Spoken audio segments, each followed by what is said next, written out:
Welcome to the Bleeding Hearts Club, where we alchemize pain into something beautiful together. I'm your co-host, Shroot. I'm an astrologer who helps you use astrology as a self-reflective tool for healing and growth. And this is my co-host, Stevie. Hi, y'all. My name is Stevie. I'm a tarot reader, Reiki practitioner, mental health practitioner, and death doula. Hi. Love to see it. So, we're back with another episode, and today we are going to be chatting in the midst of all these big transformations we're going through as the world changes and everything is so up in the air. What are ways that we can identify what our core self is through these changes? What are ways that we can hold on to our core self? And what do we think is our core self, but may actually just be kind of stories we've inherited from around us. So then we're going to get into a horoscope for the transition from the transition from Taurus to Gemini season. So that's what we're chatting today. So buckle up. It's going to be a lot of fun. So first of all, um, we've been kind of like so much of our facilitation work, both in like tarot and astrology, has been around people embarking on really big changes in their lives. And I think, so much of the work that me and Stevie do professionally is around supporting people through change as it is. But I think that in the last like 6 months, it has been kind of like amped up in intensity. There's just so much more um, people feeling called to make big changes in their lives. And so we wanted to kind of focus on, I think we've spent kind of the last 6 months giving people the courage, like resourcing people as much as possible, kind of like holding people through the change. But we kind of wanted to give you some tools to hold on, like to be able to hold on to yourself through these changes. And so the first thing we want to talk about was, you know, like, what does it look like, to stay connected to our core self while we're transforming and changing. And I think the really important thing to think about is that to begin with, the core self is not a fixed or static identity. Our sense of core self is actually almost its own living, pulsating being. It is kind of always like an additive, subtractive process. It's not made up of any one fixed thing. And for me, I kind of came to realize that really acutely when I became disabled. So I've told this story before. I don't know that I've quite explained it detail on the podcast, but there is a blog post that I did where I wrote about how I accidentally became an astrologer and the kind of core of that journey, which by the way, I'll link that in the show notes. But the core of that journey was very much like so much of when I was a child and a teenager, I entirely linked my identity and my sense of self to movement-based activities, activities that were rooted in my body's physical ability, as well as maybe even my mental physical abilities. And, I was really passionate about dance. I was really passionate about snowboarding and skateboarding. And I was always on the go. I was always moving. I was always social. I was always hanging out. I was always, cracking jokes with my friends and just like really trying to suck the marrow out of life. And that was kind of a core aspect of my identity. I really kind of was like, yeah, if I think of Shroot, like that's what Shroot's doing. And when I turned 20, I became bedridden like immediately. And I was bedridden for 10 years. I'm kind of only just breaking out of that 10 years later at 30. And when I first became bedridden, it was like impossible for me to sit still. I was constantly fidgeting in the bed. Like I was giving myself like almost like tendonitis, like because I was stressing out my joints so much from like wiggling around when I was laying in bed because I was in so much pain. And so in the middle of all this pain, suddenly I had so much fatigue. I couldn't move and I was stuck in bed and I could barely use my brain or my body. And I went through this huge identity crisis because I was like, well, who am I? My whole construction of self has been rooted in my ability to do XYZ things, whether that's for recreational hobbies, things I'm passionate about, or for other people, like, my care for other people, my justice-oriented self, the way that I show up for the people in my life, or the things that I do with the people in my life. Like everything was kind of sourced from an external standpoint was how I rooted my sense of self. And so I was like, well, who am I? And I was lucky enough to have stumbled on astrology at the same time where I was seeing these memes on Tumblr where it was like, oh, like if you have a Venus in Scorpio, this is you. Like it was kind of more in depth than just like sun sign astrology. And I kind of like was like, oh, like let me go see what that is, And I realized that, oh, like, wait, the Venus in Scorpio is so accurate. Like we talk about all the time as being Scorpio dominant. Like it's so accurate to me. And as I kind of dove deeper into astrology and really started exploring, what do my planets mean? What do the houses mean? What are the aspects between my planets? What's a ruling planet? Like, how do these things affect me? Like, what about the transits in the sky? How did they shape, what happened to me? As I kind of started digging into all these layers, I kind of was like, wait, yeah, like this does resonate, And in a time where nothing that I thought to be true about myself was true anymore, it helped me kind of rebuild what my sense of self was of, oh yeah, like, I still can connect with people just because I can't connect with people outside, in college like I used to. I can log online and make some friends online. And just because I can't snowboard and dance and do all these things that I used to, um, doesn't mean that I can't still, enjoy people dancing online, still listen to music or still kind of find ways to connect with those things in more accessible ways to where I was at right now, and still kind of hold them as like parts of my identity, and almost like put them on the shelf of like, okay, these were the things that were a part of my identity that I held on to the most, but they weren't everything. And so if I put these on the shelf, then what else is there? And so, I really discovered, what is it like to just do nothing? What is it like to just veg out and be sick and suffer and I got really into meditation. I could never sit still long enough to meditate when I was a kid, but by 2016, when I was I think 24, I started meditating for about 20 hours a week because I was so much pain, but that's a different story. But yeah, so essentially it was like it just kind of like putting these things on the shelf that were these fixed conceptions of identity, being forced to kind of retire them for 10 years.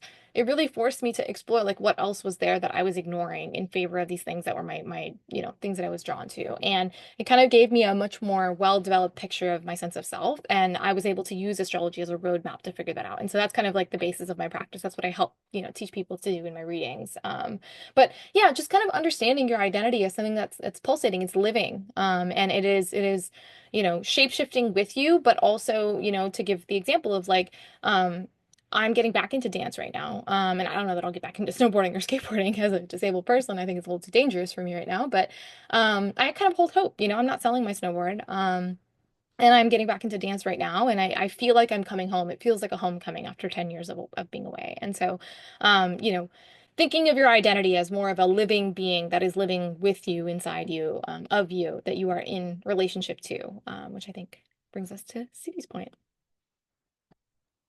Didn't know you snowboarded. Yeah, I definitely made it my personality. I'm learning so much. Yeah, I was a huge fan. I can just see it now. I have actually part of my physical therapy that I had to pay for my endometriosis. They discovered a lot of tailbone injuries and scar tissue around my tailbone because of all the falling on ice during the drought when I was snowboarding on ice. So, yeah, very much like fixed in my identity. It was a huge part of my identity from like middle school to age 20. Wow, that's cool. Yeah. That's cool. I used to have a SpongeBob skateboard when I was a kid. It had SpongeBob and jellyfish on the bottom of it, and I thought I was so cool. I wasn't any good at skateboarding. I was better at longboarding, but I wanted to be. I was definitely, I had my Vans on, they looked like sneakers. Like I was trying to be that girl. Thank you for making that Yeah, reference. you're welcome. Yeah, Bay Area, I got you. Oh my gosh. Every time I say that down here in Southern California, no one ever gets it. I get it. I Yeah, get yeah, I don't, but that's beside the it. point. It was just a different I need time. that song. Yeah.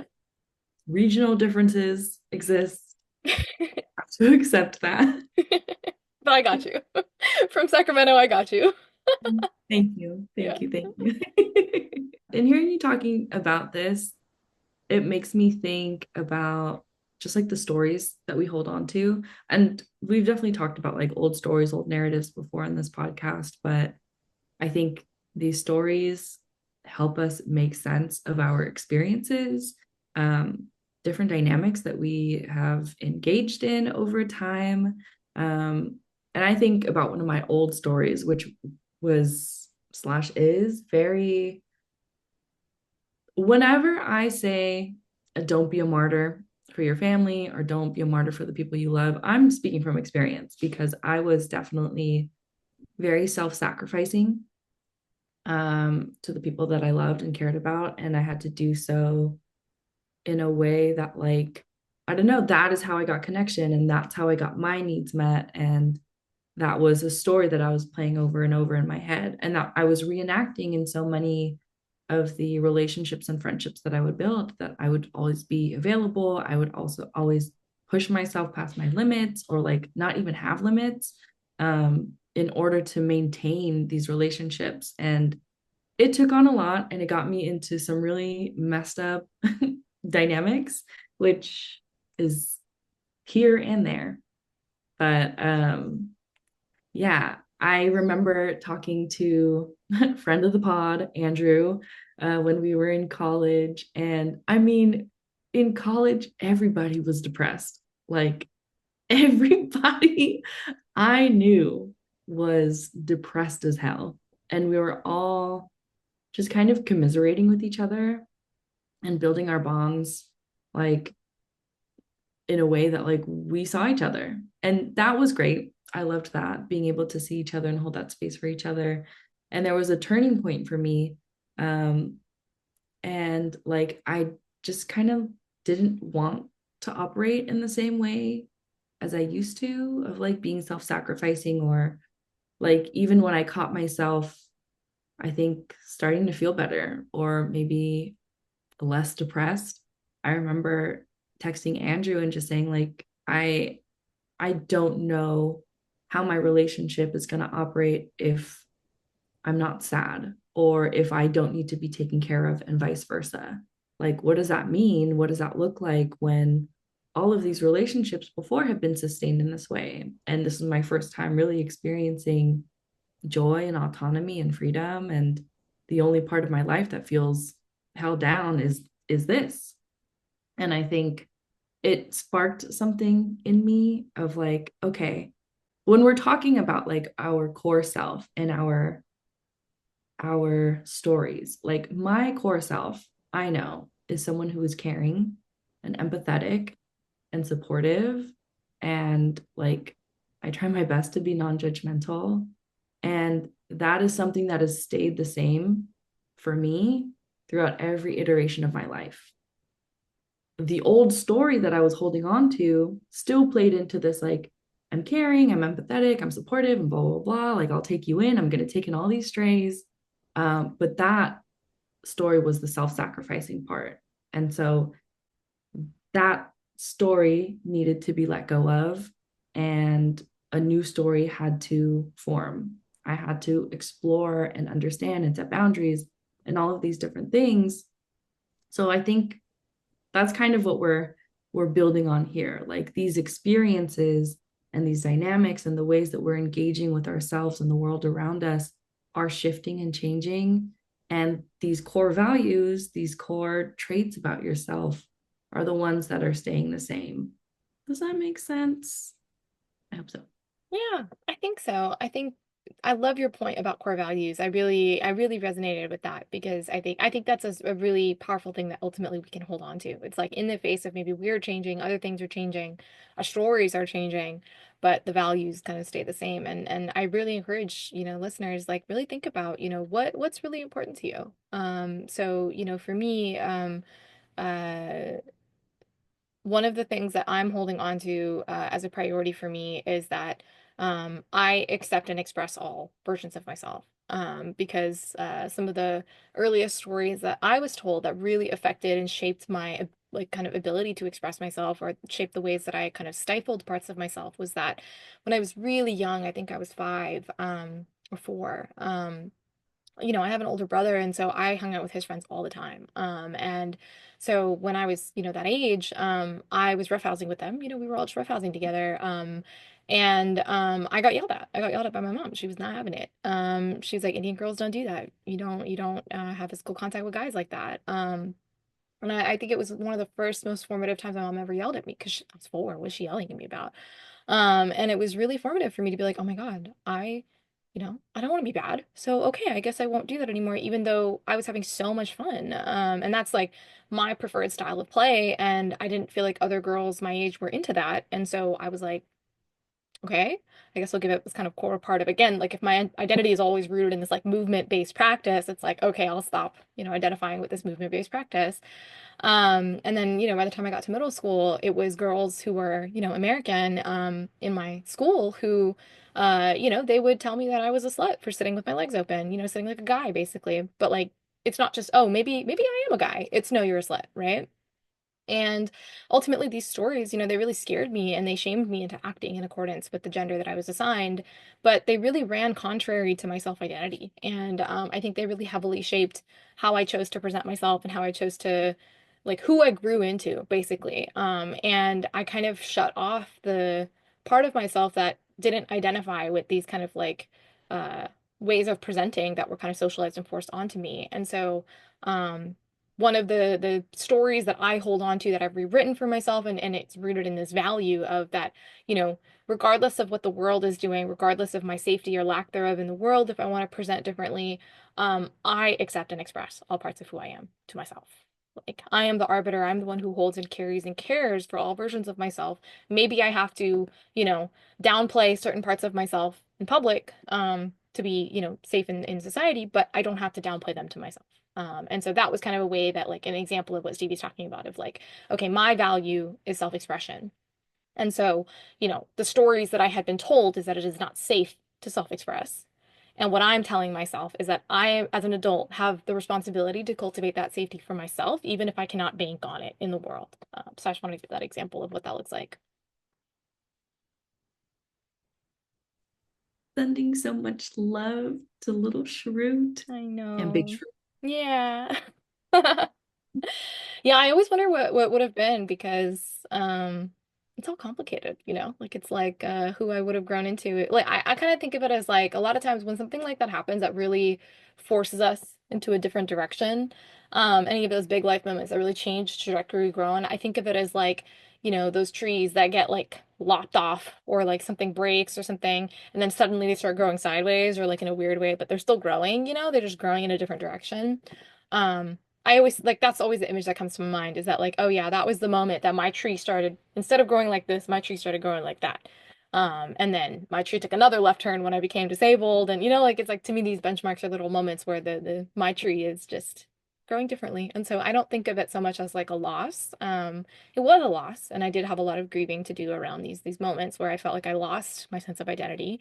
But ultimately just like, a tree that gets lopped off a branch, it's still going to grow in a different direction. As long as we're alive, we're still growing. And that same sense of self-construction is still able to grow. So, your values are kind of like those roots. They keep you rooted. That's very Taurian, I think. You could think of it like that. Very Taurian. It keeps you rooted. What keeps you rooted is your values. So, hold on to those.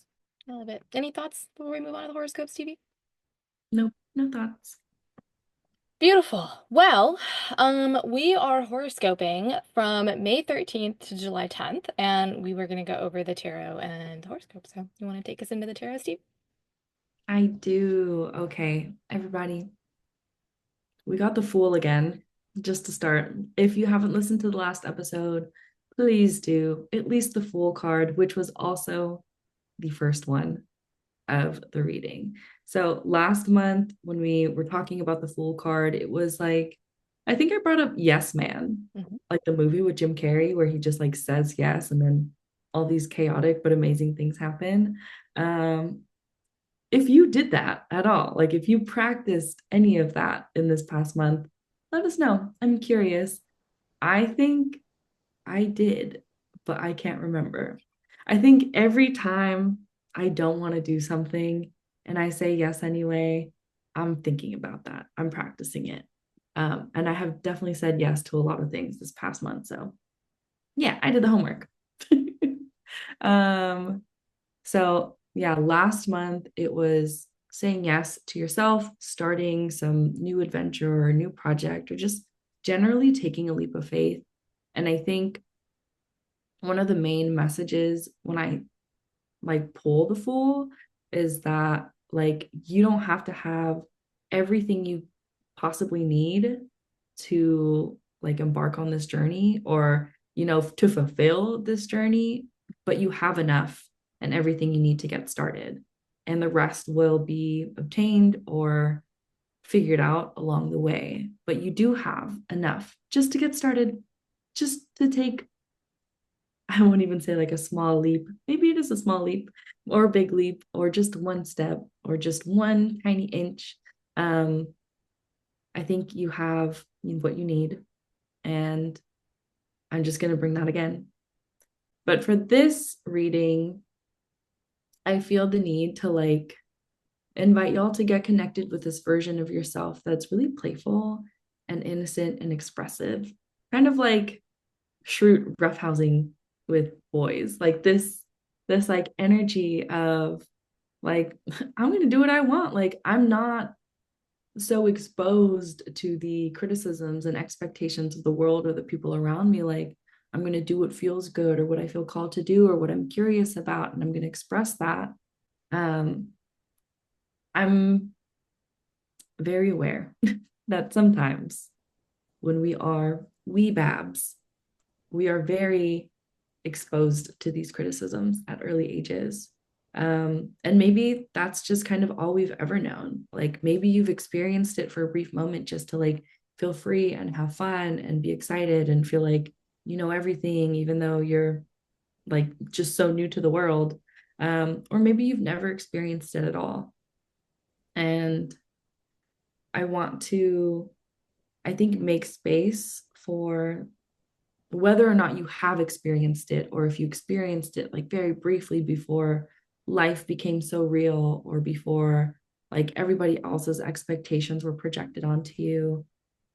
Yeah, I think I want y'all to just spend some time with that person, this version of you, whether it's literally making up a story about them or drawing them or envisioning like what you would have wanted to be like as a kid.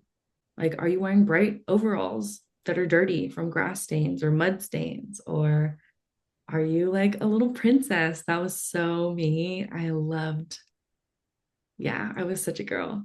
I was such a girl. Loved pink, loved playing pretty, pretty princess, loved glitter and glamour, all that stuff. But I don't think I got to like be that for too long, at least not past elementary school. And so when you are thinking about this person or being with this person, I think just be curious. Like, I'm always hesitant to give you some, like, I don't know, like flowy description of what to do, but like maybe all you need to do is just imagine them and think about, like, what are they saying? What are they wearing? What's their favorite color? What do they want you to do that you feel like you can't do?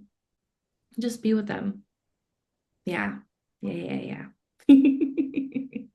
Mine will have, I'm seeing them right now, like purple tie-dye overalls. And I'm definitely wearing makeup. I have a blue eye and a red lip, just like many of our foremothers. And I have long hair and straight bangs and chipped nail polish. Like I have, yeah, that's me. That's me. Um, and what does she want to do? I don't know. She probably wants to play. She probably like literally just wants to play. And I can already feel myself being like, I'm too tired, or like, I don't know how to play, Mhm. which is what I would do with like my niece and my nephew when they wanted to play, and still when they do want to play. I'm like, I have all these excuses, even though I know I could like pull some energy or some creativity out of me. Okay. Anywho, that is an opportunity for me to say yes. Um, as we're talking about like starting something or being on this journey, I think I might have said this before in our last episode, but like you can't see ahead because you're not supposed to. I think we're always wanting answers and wanting to know that things are going to work out, and specifically going to work out in our favor, and that we'll like come out of it unscathed, but we are not supposed to have all the answers. I think we operate in a, especially in the United States, in such a goal oriented society. And we've internalized this expectation to push ourselves to white knuckle through any discomfort, harm, or exploitation until this goal is met. And like we tell ourselves like, okay, well, I'm just gonna like get through grad school and then I'll rest. Or like I'm gonna make it to this year anniversary and I'm gonna see if like I want to be in this relationship. Or like I'm gonna wait until I get this like promotion, to start having a family. Like all of these things, like we are just, and this is what we have to tell ourselves just to like get through it. Um, we're holding on to this idea that like if and when we meet this goal, then we will finally have time, we'll finally be happy, we'll finally feel proud of ourselves, experience joy, or any of these things. But it's such a fantasy because we also don't know if we're gonna like be alive. And I think, okay, just some lore before the pandemic. Um, at this point I was 25 and I was going to turn 26 that year. Um, Somebody that I knew who was my age had just turned 26 and she died very suddenly. And it was heartbreaking and devastating. And it really messed me up because at that point, I had spent years working and going to school, pushing myself, like working a full-time job and then going to school on the weekend before going to grad school. And then when I was in grad school, I was just doing homework and like I was making no time for fun or joy or playfulness or anything. Everything was just so serious all the time. And then I saw somebody who was my age die. And it made me think like, if I died today, that's the fantasy that I would have held on to. That like I had to keep moving. And only then will I have time to experience joy or love or playfulness or all of these things. So we can't keep holding on to it because it's not guaranteed. Nothing in life is guaranteed except for death, really. And we have no idea or control over that. But we do have control over the things that we do until then and how we move through life and how we're like moving within, like with alignment of our values and the things that we want to embody in this lifetime. Um, yeah. So it's okay if you need to say yes to something completely different. It's okay if you need to rest. It's okay if you need to change courses completely. But yeah, yeah. Because if we keep moving in this way and then we hit our goal, for some reason, we're still surprised that like we don't actually feel happy. Instead, we just take on another goal and another goal and another goal and another goal. So this card, the Fool, my sweet pal, is not about the goal. It is not about the end. It's not about the outcome. It's about the journey. And there's so much to experience and to savor in the journey. And maybe your goal changes as a result of it. And that's okay. But yeah, I think all we have is this moment in time. So, what are we going to do with it? That is what I want to know. What do you think of Shroot? I loved all of that. That's like, I can't wait to go back and re-listen to what you said because so true, so many gems. Wow. Well, the first thing that came to mind was, you talking about the inner child and thinking of that child former self of yours, where I loved that. That's so cute. I did an inner child meditation when I was doing that 20 hours a week meditating. I did an inner child meditation. Um, and the first time like and pretty much every time that I do that meditation, the version of me that comes up is that when I used to live in Texas, we had one of those play structures in the backyard. And I used to hang upside down from the pull-up bar with my legs. And so my shirt would come up to my chin and I would just be like upside down, just swinging and just like a little monkey. I loved it up there. And so that was like my happy place. So that was the first kind of thing that came up was me being, 4 years old and upside down on this pull-up bar. Um, and I just loved climbing stuff when I was a kid. And then when you talked about bringing to the princess stuff, that brought up so much interesting stuff for me. Also, I should name this version of myself when I had this inner child meditation connected to that version of myself. My inner child was so mean to me. My inner child was like, literally, what is your problem? Like, why can't you fucking get it together? Like, just relax. Like, why are you so serious? Like, ew. my inner child was, and I was like, I'm so sick, I'm traumatized, I'm tired, I'm this and that. And my inner child was like, who the cares? Like, what's wrong with you? Go outside, touch some grass. Like, and I was like, damn, which was very representative of who empathy was something I learned for sure. It was not something I had when I was a kid. I was just such a little force, such a little Tasmanian devil. And so when you brought up the princess stuff, I was like, there's this photo of me sitting cross-legged. I was in kindergarten and I'm in like a tutu. It's like pink, I'm in like a princess, tutu type vibe. And it's either like a fairy. I think I had a tiara on my head, like one of those plastic silver, like, things. And I want to say I had like a wand, like a fairy wand. It was kind of giving like princess fairy was what I was wearing. And so I was sitting cross-legged, which again, you don't sit cross-legged in a skirt. And I have this goofy ass smile on my face. I think I'm missing teeth. And uh, there's huge bandages on my knees and elbows because I had fallen while rollerblading. And so it's just like, it was so accurate to who I was.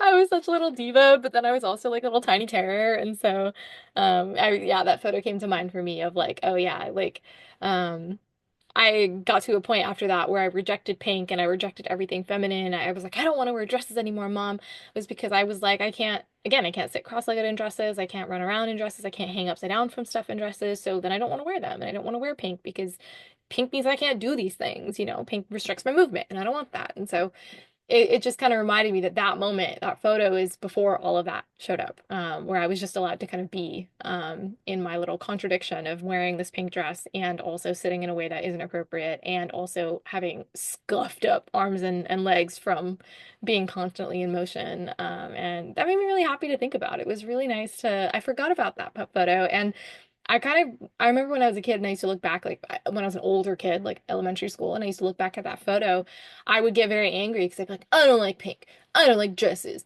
I don't like that I'm in those things in this photo. And so, like, I kind of forgot about that photo. So when you said that, it came to mind and it was just like really nice to sit and like connect with that version of myself. So I encourage, listeners to do it because just even sitting here listening to Stevie talk, it really took me back to a version of myself that I really liked. I used to say, uh, kindergarten was the best year of my life, and all of my elementary and middle school and even high school, I was like, it's all downhill from here. I was like as a first grader, I knew I was like, oh, it's not getting better than my kindergarten. I had a wonderful, wonderful kindergarten year. It was just perfect. I felt the most free. And after that, I was like, oh yeah, it's downhill from here.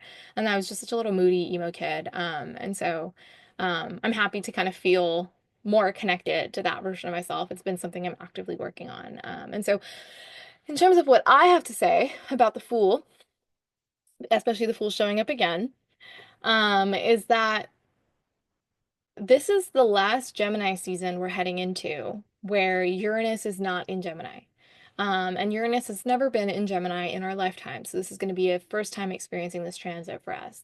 And only time, to my knowledge. I don't know how to do math, so let's not say that for sure. But um, essentially, like Uranus is the planet that rules unexpected upsets. It rules things falling apart, things falling together. It rules sudden changes, eureka moments, just kind of where Uranus is involved, things are never the same.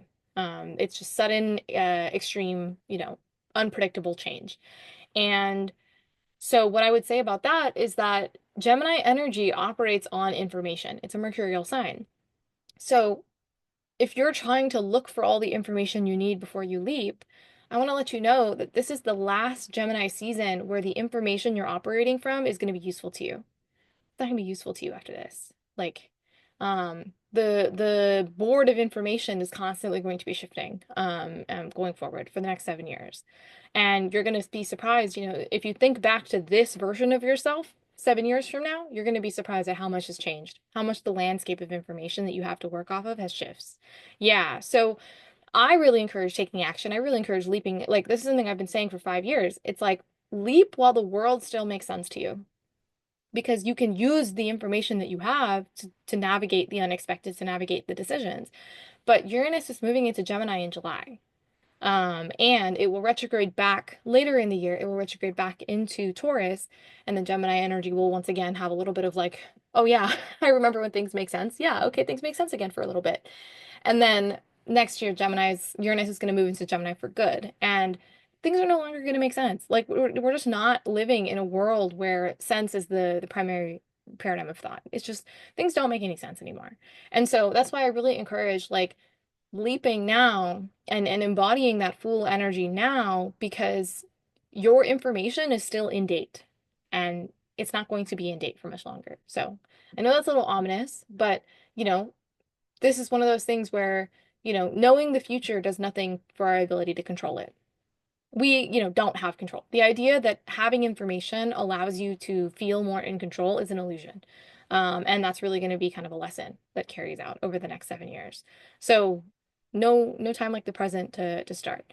And this is also, so if this is the last Gemini season with Uranus not in Gemini, we also have Jupiter in Gemini right now. And I read this a while ago because Jupiter's been in Gemini since last summer. Jupiter's actually going to move into Cancer on June 9th.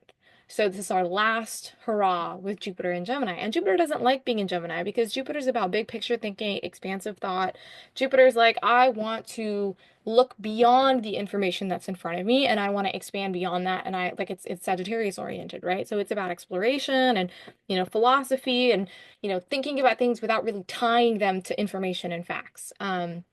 So Jupiter being in Gemini, the sign of information, the sign of data, it looks like a floodgate of new connections opening, but having none of the larger context or information necessary to logically navigate or make decisions. There's so much frustration and misdirection in this transit, especially for Gemini placements, because Jupiter in Gemini forces us to learn by doing instead of by communicating or observing, which is what Gemini would prefer. So, in this last year that we've been talking about, there's been so many new opportunities, so much new information, so much new, but we don't really know what to do with all of it. And we're just like, oh God, like I know I need to move, but where am I supposed to move? And kind of what Stevie's saying is that you have to just leap anyway. That's kind of the whole thing with Jupiter, is that, Jupiter requires faith. It is trust in yourself. It is trust in the universe. It is trust in these things that you can anchor into, and trusting that the next step will unfold as you take the first step, and that you'll be able to keep going, and that the world will kind of, the universe unfolds around your decision making. Those are kind of the reminders for Jupiter and Gemini. So it goes against kind of the very foundation of Gemini energy, and this idea that like, what if we just observe, and what if we just take in more information instead? And it's like, I mean, you can, but like that information isn't going to matter in a year. And in 7 years especially like so yeah, so I really really encourage to avoid trying to take rational approaches, in the sense that obviously rationality and security often go hand in hand. This is why Virgos and Capricorns get along. um so security is very important, taking care of yourself is very important. That's definitely not what I'm saying to ignore, but understanding that like making decisions thinking that rationality is going to keep you safe is not necessarily representative of reality right now. So just take that into account. Oy, oy, oy. Mess. Sounds like it. Great segue Yeah. into the next card, which is strength. And y'all, I didn't even show, sorry for those who are watching. Here's the Fool card. Oh, It's beautiful. someone literally like, I was like, what? Leaping off a cliff. Yeah, literally leaping off a cliff into the cosmos, low key. Like, Yeah. there's like nothing to catch them. Yeah. They'll What was figure the it out. deck, by the way? Forgot to ask you that. Oh, great question. We're a little upside down today. I know. Okay, this one is the Radiant Wilds Atlas, ooh, by Nat Giersberger, which we will link in the chat. It's so cool. It's the desert landscape one for returning listeners. Um, yeah, I've been working with it a little bit more. That's been great. But yeah, that's the Fool card. And here is Strength card, which is like someone in like the desert. They're kind of like, I don't even know what kind It of looks like a pose. dance move. Yeah, it's giving dance. They're The like sun is. touching the earth with a dance move. Hmm. Yeah, That's my mood. beautiful. I like that. My vertigo would not let me do that. I would be on the floor. My knees would not let me do that. Dang. But my spirit will do that for me. Okay. So, strength. This is the next card. We're already talking about like tapping into innocence, playfulness, expression, creativity, all of these things. And also just like releasing this, I don't know, programming that we've internalized, that just kind of keeps us locked into work or the hustle and less locked into happiness and joy and things that fulfill us. So, strength on this theme of shifting our focus away from the concrete and, like Shroot was saying, the rational. This card could, like, it wants us to surrender. And I know I can already feel people being like, no, I don't want to surrender. There's Or I can't. resistance. What? Or I can't. Or I can't. Yeah, yeah, yeah. When I think of surrendering, I really I see the same image, like variations of the same image, but I think I see myself wanting to be in like a warm body of water, just floating, just floating, taking in the sun, like feeling warm. Like I really want it to be a warm body of water and just, yeah, and just not having to do anything at all, just being like lifted by the water or like whatever gentle current is happening. That's what I want to do. Or sometimes I also imagine myself like laying on the grass and just kind of like decomposing, but then becoming flowers or mushrooms afterwards. Um, Anywho, those are my little cryptic images for y'all. So you might be looking all over the place for answers, for guidance to figure out what the hell you need to do, or maybe what we're even talking about right now. And maybe you're placing most of your fate into like receiving this feedback or even criticism from others. Because again, criticism tells us what's wrong, quote unquote. It gives us an idea of like what not to do, what not to be. um, and I feel like this card is just calling out to people who have very clenched jaws, tense shoulders, and have experienced a recent spike in irritability. Maybe I'm projecting, but the irritability piece, it really feels like you're at your limit, and like you're just trying to hold yourself together, like holding your breath almost. And if anyone's messing with it or messing with you and you kind of give into it, like you're just going to fall apart. And I get that. I get that. It's real. We're just trying to do our best. We're just trying to keep it together, literally. But whether this energy of like tension or irritability or like rigidity is directed towards yourself or another person, it can still get to a point where it becomes destructive. Like if you're feeling irritable and you like start flaming out on other people, that's not going to be very helpful unless it is. But that's not what I'm talking about. I'm talking about like flaming out on people who like generally love you and care for you and are safe people for you to like be around and be with.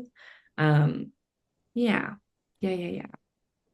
So you are strong, even if things are falling apart, especially when things are falling apart, and even in your softness. Like this card, when we think of strength, like what do you think of?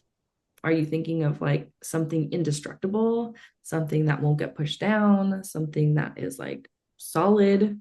Or is it just something that is like internal, intrinsic? Is it an energy? Is it, I don't know. When you think of strength, who are you seeing? On this card, like this person is like dancing or just kind of flowing and like, they're not just like a pillar. They're fluid, they're moving, they're like loose. But yeah, I think I'm also just like, what does strength mean to me? Who am I?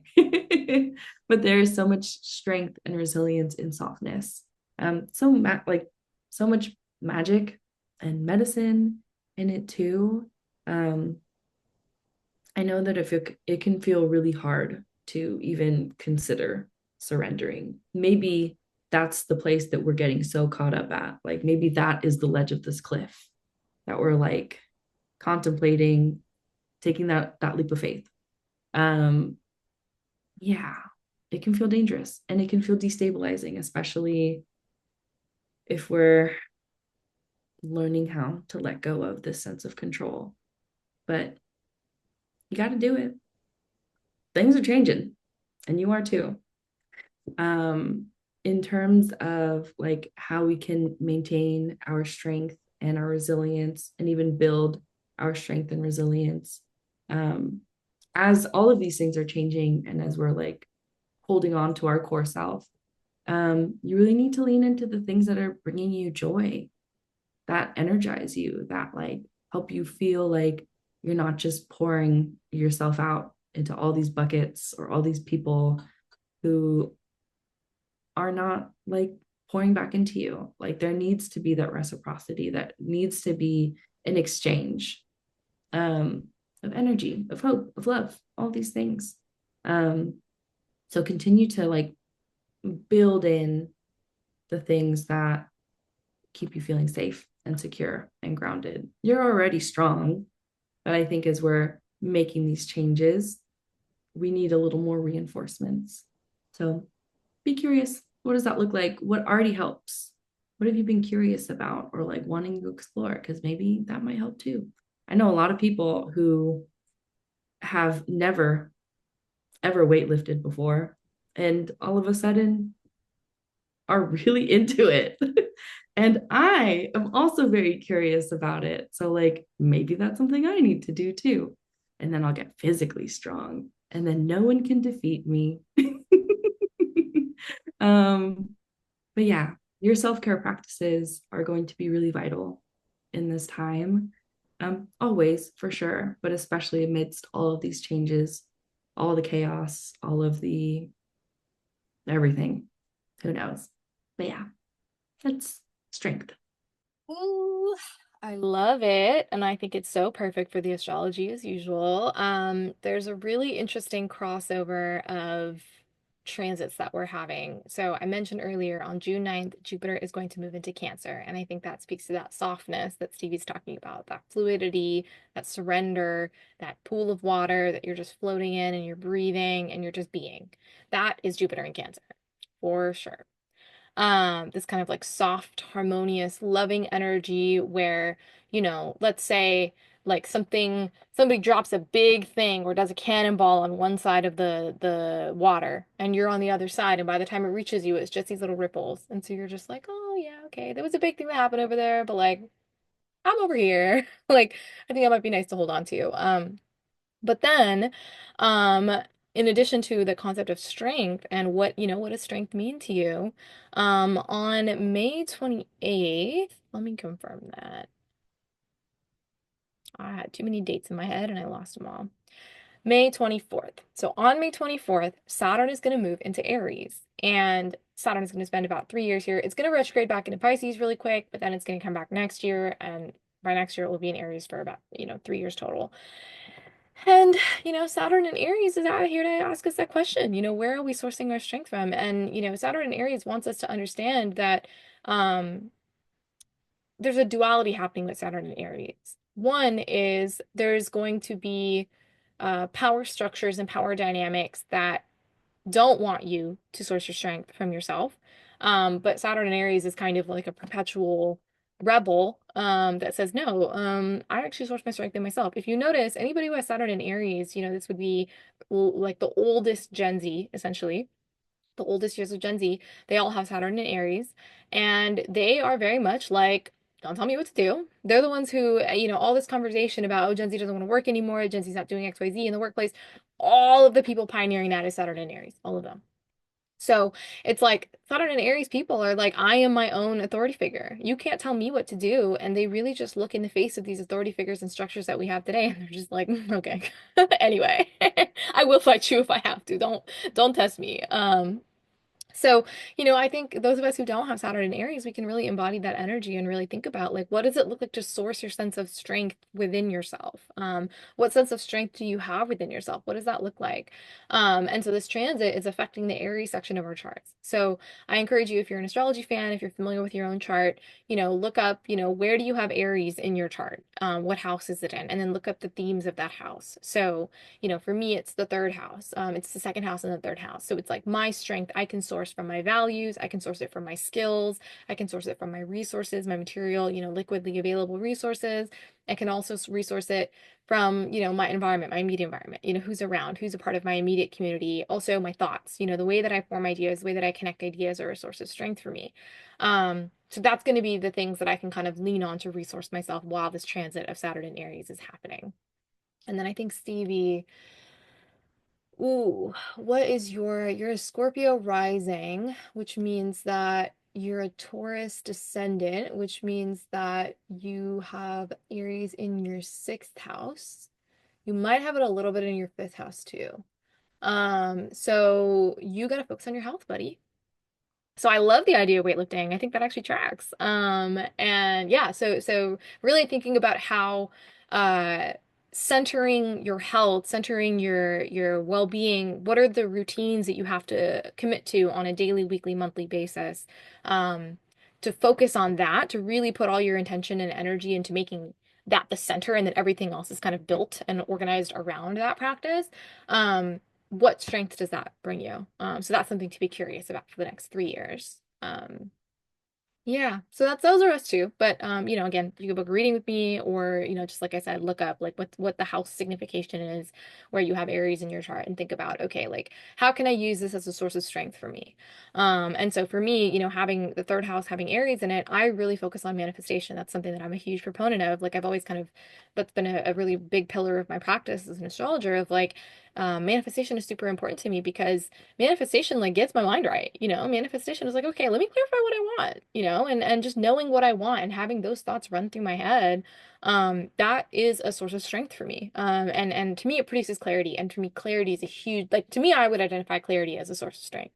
I think people get really confused about clarity and rationality, where I think people can often conflate clarity with rationality when in reality, a lot of times we can have clarity without knowing what's like going to happen or having evidence to back it up. And so for me, I think manifestation is a really powerful exercise to produce clarity where it's like, this is kind of the bedrock of my work, right?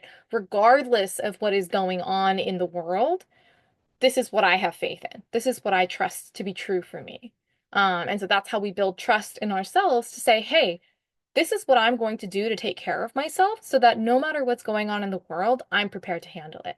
And so that to me, I find manifestation to produce that manifestation exercises. So I want to plug my stuff. I've got a bunch of workshops coming down the pipeline. And I'm going to put the links for everything in the description. So the dates of my workshops that are coming up are on June 14th. We're going to be doing a Manifest Your Dream Relationship guided ritual and workshop where we talk about, what are the mindsets that are important to have when thinking about manifesting your dream relationship? What are the kind of journaling prompts you want to think about to craft these intentions? And then we're going to set intentions together so that we can have this like clarity of like what we are looking for and what we want to cultivate in our dream relationship. And so I just want to emphasize this applies if you're in a relationship because it's really important to tap into your true desires and say, well, what do I want? How do I want this relationship to work for me? How do I want to show up for my partner? And what is the dynamic that we want to create together? So whether you're single or whether you're partnered, it's a really valuable workshop to get clarity on that. Because then if you're partnered, you can take that information. You and your partner can do it separately, but do it, each of you do it, and then come together and have a discussion about what can we do to okay, this is the dynamic you want. Well, this is the dynamic I want. How do we kind of like build that together? Um, then on June 22nd, we're going to be doing the Gemini New Moon Manifestation Workshop. And I do a New Moon Manifestation Workshop once a month. We don't really talk about it on the podcast. I don't like to do too much promo on here, but um, yeah, I do every month. If there's not an eclipse happening, every month I do a New Moon Manifestation Workshop. You can find that at, the link in the show notes. And so basically we're just going to set intentions to kind of help us find that support to be able to say, okay, I can take action even in the face of all the uncertainty. So we're going to be doing intentions that really codify that. And then on July 19th, we're going to be doing money management manifestation. So it's really important to me that we don't manifest things like I don't like to do manifestation rituals for things that you need privilege or luck to obtain. So in this world that we live in, I'm not going to be doing manifest a bunch of money. Like to me, that's not really the strategy here. What the strategy is to me is that we really need to be clear. We need to cultivate clarity on our relationship to money because I think a lot of people who are bleeding hearts, a lot of people who really care about the world, they care about their communities, they care about each other. Um, we are really uncomfortable with money and we are uncomfortable with having money and we see kind of like the harms that money can cause in this world and we develop this kind of like narratives and stories that we tell ourselves around money and that causes us harm especially in the long term and to me I see money as a tool that I can use to take care of myself and my community and money is a tool that has been used by my community to take care of me. So I've got a lot of frameworks that can help you, you know, renegotiate, cultivate some clarity on your relationship to money, and then we're going to set intentions around building these money management habits and neutralizing our charge or negative relationship to money so that we can embrace and welcome in the money that we do have and we can use it in our best interest and in our community's best interest. So yeah, so that's July 19th. And then July 26th, Cancer New Moon Manifestation Workshop, which is going to be, you know, Cancerian themes, really locking on that Jupiter and Cancer energy. We're going to be really sitting in that together. So I just think that it's so important that we like source our strength from ourselves, source our strength from our self-trust and our ability to carry ourselves through anything that comes next. And that's going to be a huge theme of Saturn in Aries. And that's going to be kind of coming up as, you know, we close out this Taurus season and move into Gemini season. So, um, yeah, so I just want to throw that in there because I think it's really important. So it's relevant to the strength card. I love these offerings. Yeah, I'm Mhm. excited for them. Mhm. Woohoo. Okay, you ready for the last card? Yeah. Okay, the last card is Five of Wands. I'm like, okay, strength was just like one person dancing. And this Five of Wands is like, okay, no one's dancing, but everyone is like, it's not a human pyramid per se. I was gonna say it's an acro yoga pyramid where everybody's doing acro yoga, but there's like at least three layers of people. Mhm. Thank you. I Yeah, would have, I got you. I have I no did my idea. acro yoga at fucking Dolores Park in San Francisco. Like I'm tapped in. I know what that is. Oh, yeah. Okay. Yes. Oh my gosh. Okay. As we are like talking about going inward, surrendering, like bringing in our strength, I also want to emphasize that this is not work that you can do alone.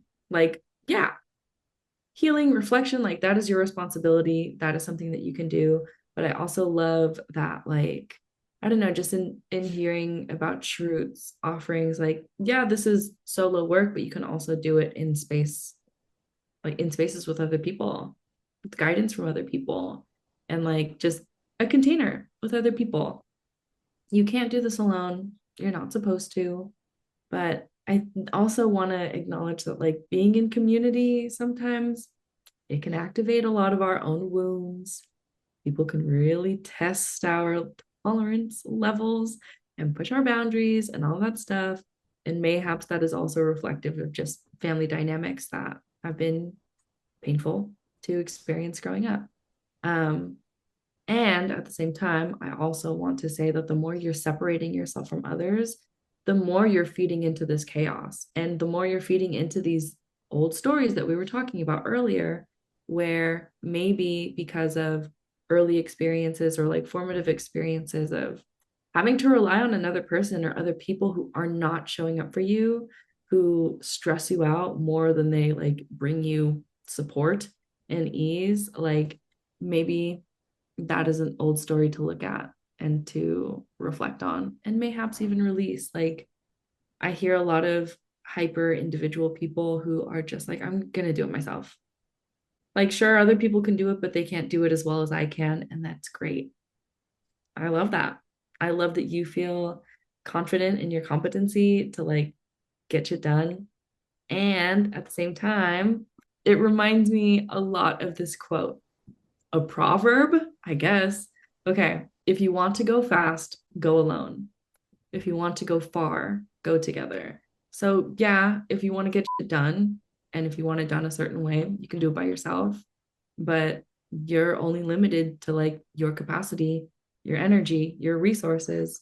But if you're tapping into community and working it out and focusing on the collective, like who knows what you can do, what you can accomplish, and where you can go together.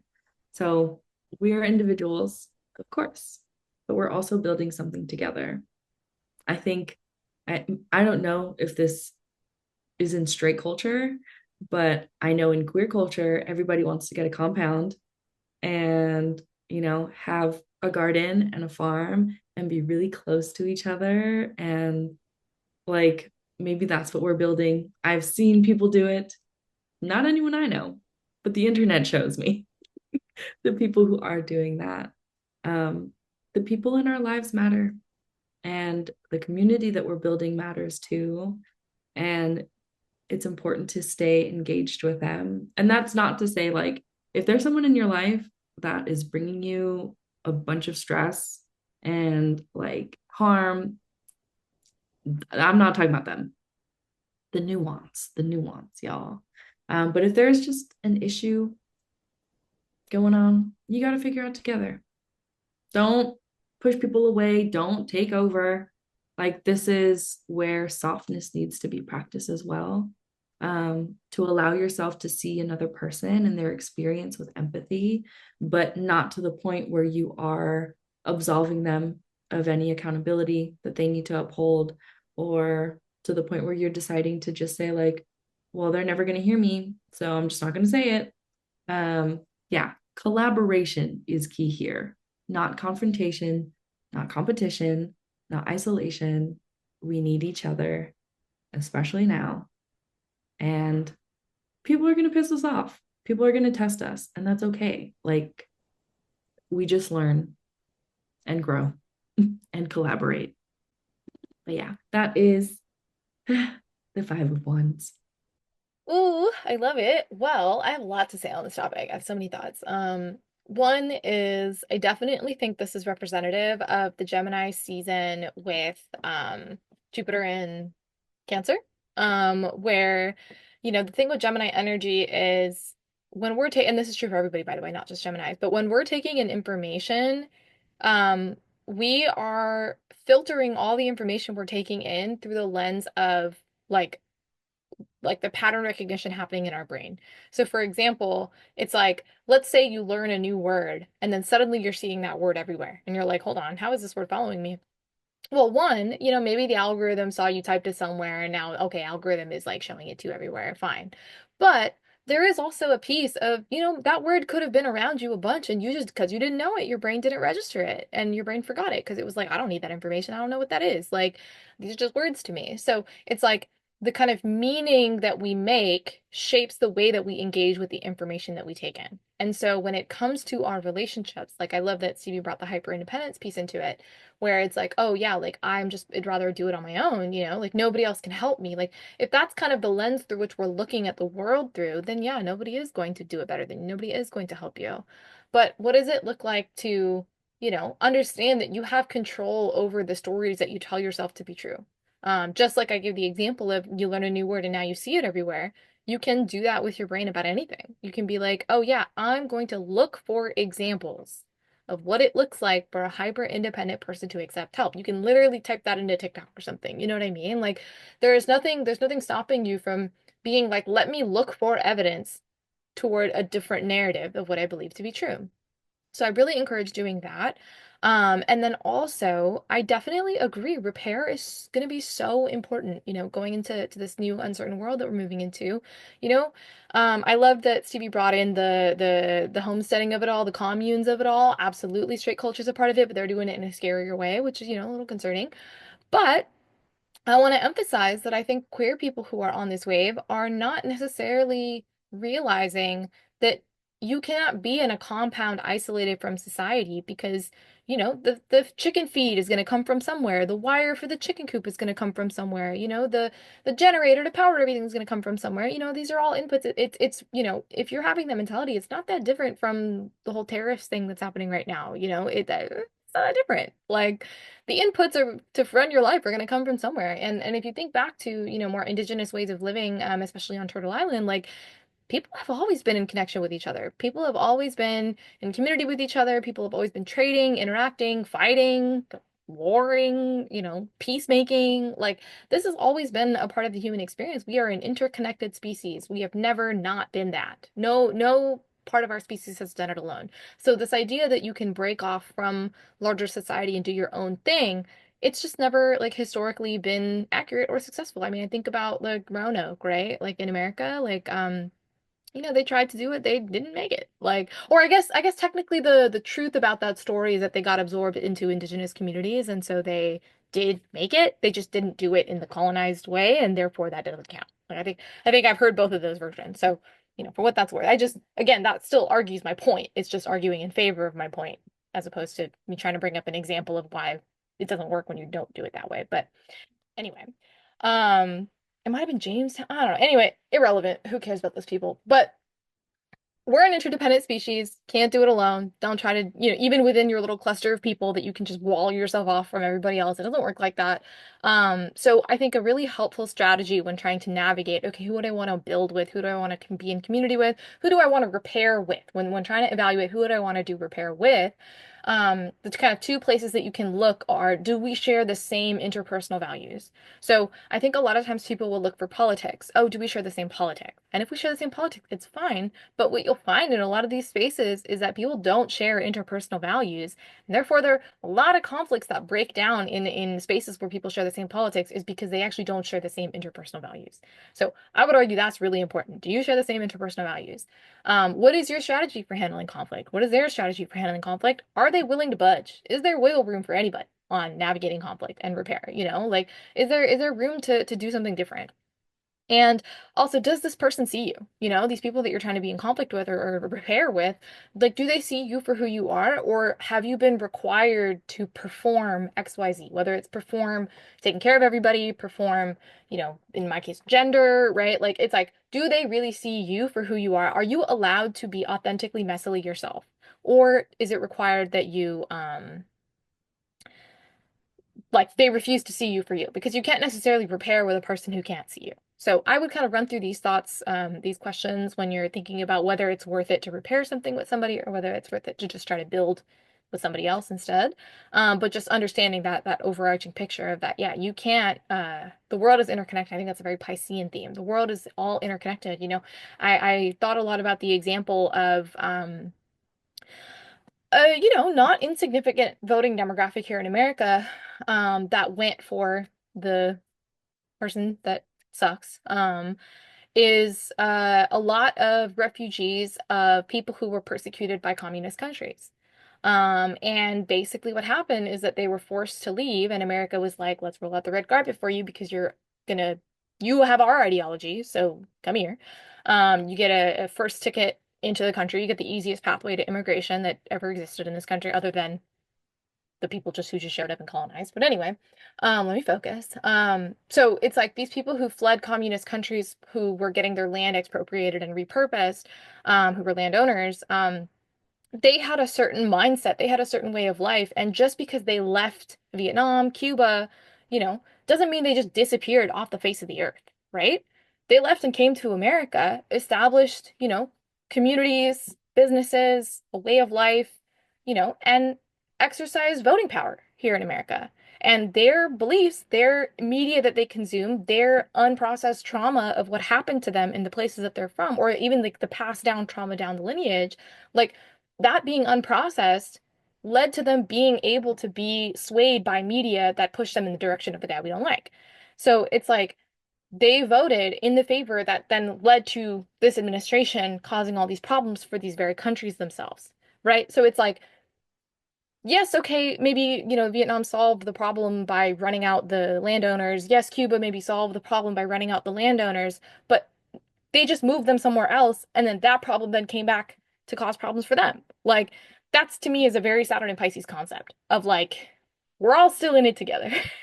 Like, we're all on this floating rock together. There is no escaping. There is no uh icing yourself out. So it's like, as a person who is literally living across the country from my family because, it didn't work out with them, like I am not saying, oh yeah, stay in, dynamics where people don't see you, people don't share your values, people don't share the interest in being flexible around how they navigate conflict together and repair together. Like, so keep those things in mind, but also understand that, yeah, you can't just wall yourself off. We are all interconnected. That's what I'm trying to say. And I think that's really like, the Saturn, the Jupiter, the Gemini of it all. To me, those are the pieces of that puzzle. So yeah, that's what I would say.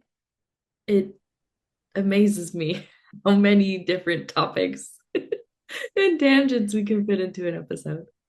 Yeah, I think it's extra true for Gemini season. Mhm. True, true. Wow. Yeah. Good luck, everyone. Yeah. We got something. I don't know if we got this, but we got something. We got each other. That's what we got. It's Yeah. true. It's true. Any final thoughts, Stevie? No, no thoughts. Beautiful. Well, as usual, we would love to hear your thoughts. We would love to hear your feelings. We love getting feedback from y'all. It really just like it's like the fire in our tank. I mean, we're both Leo Mars. We love not to feel like we love praise because we love like heartfelt, authentic expression is what we care about. We don't care about praise, but oftentimes it is praise, and we appreciate that. So yeah, we appreciate your feedback. If you have, thoughts, we'd love to hear them. And please feel free to comment, message us privately, email us. Our email is linked in show notes. If you have any questions that you're pondering yourself, as long as they're not urgent or some type of emergency crisis situation, we would love you to email us at bleedingheartsclub.pod@gmail.com or DM us on Instagram, bleedingheartsclub.pod, your situation. And you can also DM, include your birth information. So that's city, time, date, location, like city specifically. Um, and we'll do a little mini read for you on the pod the next time we do a little audience questions moment. So, um, again, we love answering questions. We get a lot of positive feedback that people really resonate with them. So, support your fellow bleeding hearts. Get your question answered. Get some support yourself. And we will see you when we see you. Yeah. See you next Tuesday.